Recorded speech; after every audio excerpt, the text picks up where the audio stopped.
As we await a ruling on the second set of gag order violations that there was a hearing for this past Thursday, it appears Donald Trump may have violated this gag order yet again, possibly on Thursday after that hearing. Now, what am I talking about? It's being reported by Midas Touch, and some other places are picking up on it, that at least for a while, between then and now, because the post has been taken down, that Donald Trump had shared a clip on Truth Social from Steve Bannon's podcast where they talk about the judge's daughter. Now, you remember the judge's daughter was part of the gag order. He was told specifically and repeatedly that he's not to talk about the judge's daughter or share anything about the judge's daughter. But Donald Trump doesn't listen to anybody, obviously. Um, but what were they? Steve Bannon was saying on this podcast, pointing out that something about the daughter having made $90 million, which I find hard to believe.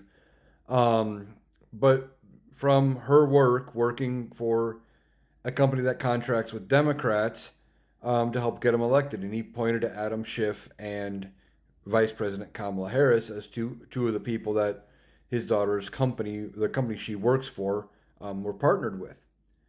And they point at this connection.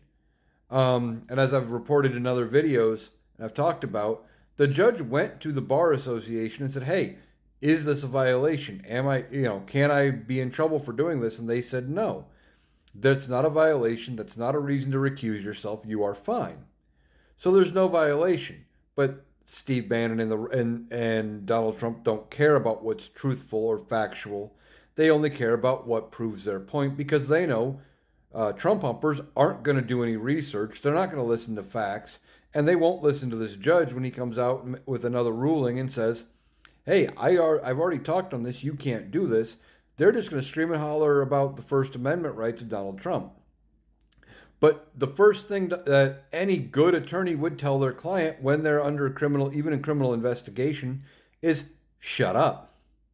The first rule when you're dealing with a criminal situation is you invoke your right to remain silent. But Donald Trump doesn't have that ability. He thinks that it proves that he's tough and strong by violating this judge's gag order. It shows the judge that, see, I'm really in charge. You can't tell me what to do. Well, the judge has already said, I can't fine you more than $1,000 per violation, and that's chump change to you. My only other option is to throw your butt in jail. So, now Donald Trump had the first ruling, which was a warning.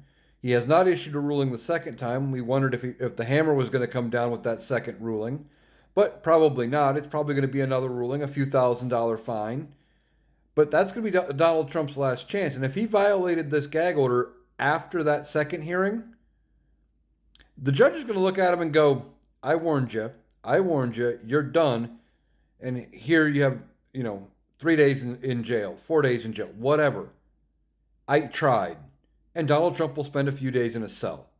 Now, Donald Trump might think it's good for fundraising, but he's not going to like it.